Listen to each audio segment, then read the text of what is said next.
Yeni bir videodan tekrardan selamlar dostlar. Başlık ve kapaktan da anlamış olduğunuz üzere mini bir ofis akvaryumu kuracağız. Ve bu akvaryumu ben eşim için yapıyorum. Ya.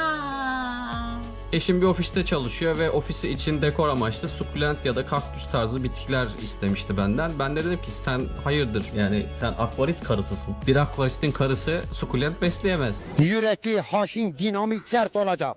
Ne besler? Tabii ki akvaryum canlısı. Bu yüzden şöyle minik bir tane akvaryum aldım pet shop'tan. Görmüş olduğunuz gibi yaklaşık 4 litrelik bir akvaryum. Zeminine de birazcık gri tonlarında kum aldım.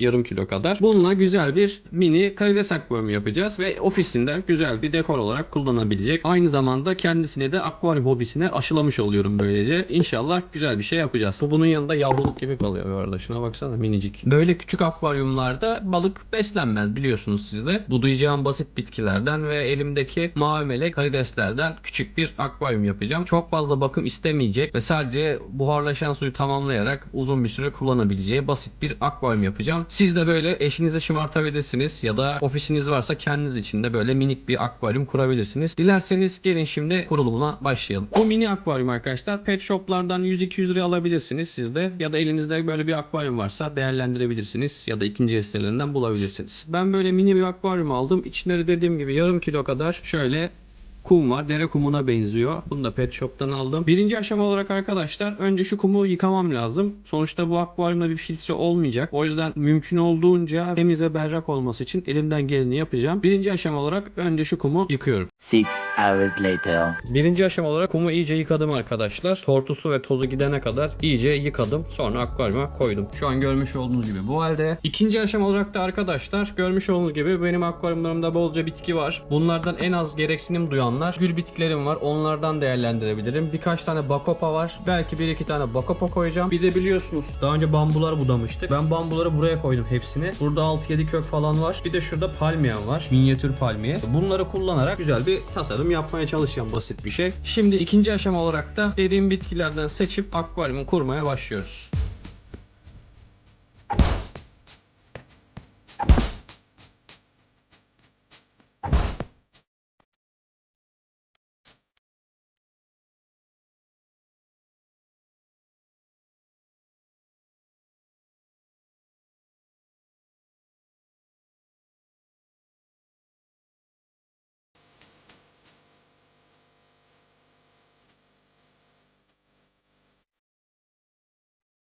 Evet arkadaşlar, şimdi elimden geldiğince şöyle basit güzel bir tasarım yaptım. Kenarlara bakopa koydum. Üstte görmüş olduğunuz şans bambuları, şu uçlardan sürgünleri budamıştık ya. Budadığım sürgünlerden 2 tane bambu koydum buraya. Kökleri dışarıda, tam böyle içinde değil. Bir tane de mini palmiye vardı. Onu da şu cama yapıştırmak zorunda kaldım. Çünkü vantuzu koyunca çok çirkin duruyordu açıkçası. Bir de küçük olduğu için öyle bir şeyler istemiyorum. Şöyle göstereyim size. Şimdi akvaryum suyundan buna birazcık su koyacağım, dolduracağım. Bakalım nasıl duruyor. Güzel mi, çirkin mi, değil mi? Daha sonra arkasına da bir tane de arka fon yapacağız ki seyir keyfi yüksek olsun. En sonunda karideslerimizi ekleyeceğiz. Şimdi ben buna hemencik bir su koyuyorum. Daha sonra sizlerleyim. Şuraya bir vantuz koydum. Hortumla azar azar su eklemeye başladık. Birazdan nasıl görünecek merakla bekliyorum.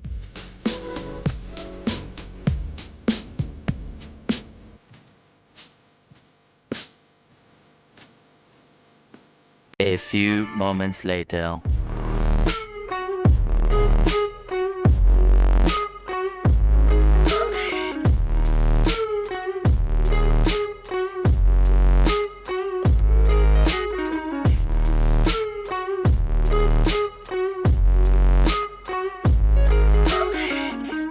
Evet arkadaşlar, yeni kurduğum minik ofis akvaryumu eşime hayırlı uğurlu olsun. Onu da hobiye kazandırdık çok şükür. O da artık bir akvarist. Görmüş olduğunuz gibi minyatür, sevimli, güzel bir çalışma oldu arkadaşlar. Kullanılacak ekipman vesaire ihtiyaç olmadığı için en makul, en basit, en uygun sistemi böyle kurdum. Şimdi burada neler yaptığımızı tek tek anlatayım. Sonra kaça mal olduğu, ne kadar para harcadık, neler yaptık ondan da bahsedeyim. Videoyu kapatalım. İçerisinde benim mavi melek karideslerimden 10 adet var. Şurada bir kök anubias var. Bakopa monierileri kenarda kenarlara ikisi halinde koydum. 2 tane de bambularımdan koydum. Bir tane de minyatür palmiye var ortada. Onun kökü şurada gözüküyor. 10 tane de karides var. Şimdi arkadaşlar dediğim gibi özel günlerde birine, eşinize, bir arkadaşınıza, akrabanıza ya da tebrik amaçlı, hayırlı olsun amaçlı bir çiçek göndermek ya da çikolata göndermek istediğinizde ortalama 1000 lira gibi bir para harcıyorsunuz. Bunun bir çiçekçisi var. Onu götürecek bir kurye ücreti var. Ortalama takriben 1000 liraya geliyor. Şimdi gelelim bunun maliyeti kaç lira oldu? Öncelikle ben bir hobinin içinde olduğum ve canlı bitki vesaire yetiştirdiğim için ben bu konuda avantajlıyım tabii ki. Birçok şeye para vermedim. Ben kaça mal ettim onu söyleyeyim. Bu akvaryumu Pet Shop'tan aldım. 200 liraydı. Böyle kapaklı ve altı da vardı plastik ama şık durmadığı için attım. Akvaryum 200 TL. Şu görmüş olduğunuz kum da kilosu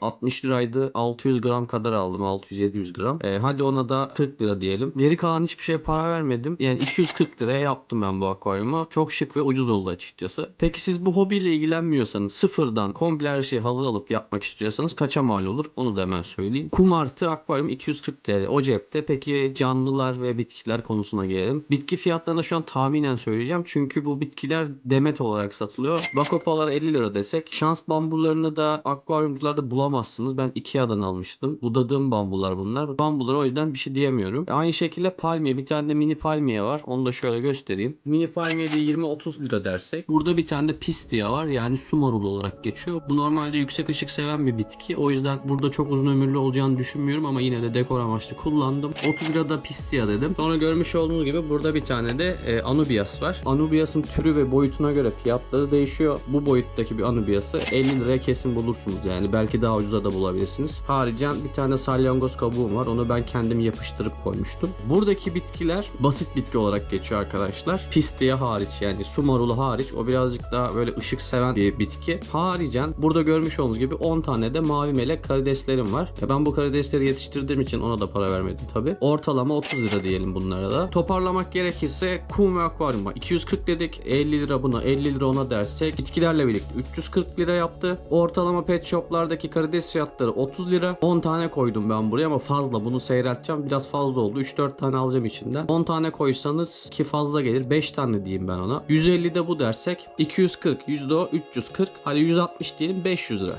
Yani şu akvaryumu kurmak 500 lira arkadaşlar. Bunu daha ucuza kurmak isterseniz şöyle bir şey yapabilirsiniz. İkinci el sitelerinden şöyle küçük akvaryumlar var. 50-100 liraya bulabilirsiniz Letgo gibi yerlerde. Sallıyorum 50 liraya küçük bir akvaryum buldunuz. Kumu da hazır almak zorunda değilsiniz. Dere kumu da kullanabilirsiniz. Deniz kumu kullanılmaz, unutmayın. Hırdavatçılarda ya da inşaatçılardan böyle elenmiş kum alırsanız yıkayıp kullanabilirsiniz. Onu da para vermediğinizi düşünüyorum dere kumuna. Daha uyguna mal etmek isterseniz de bir hobiciyle görüşün derim. Çeşitli platformlar var ya da çevrenizde varsa araştırın. Hobiciden alırsanız karides fiyatları ortalama 15 lira falan. 15-20 bandında. Bitkileri zaten hediyeden de olur. 10-20 liralık bitki alsanız işinizi görecektir. Aynı şekilde anubiası da mesela 20-30 liraya alabilirsiniz. Böyle kökten bölme falan. Her şey pet shop'tan alırsanız 500 olur. Bitkileri de hobiciden alırım, karidesleri hobiciden alırım derseniz de 200-300 bandında bir şeye yaparsınız. Böyle bir şey daha sembolik ve keyifli. Aynı zamanda biz de böyle hobiye yeni insanlar kazandırmış oluyoruz. Bu da hoşuma gidiyor açıkçası. O yüzden böyle bir şey çok uyguna, siz de yapabilirsiniz. Videoyu buraya kadar izlediyseniz videoyu beğenmeyi ve henüz kanalıma abone değilseniz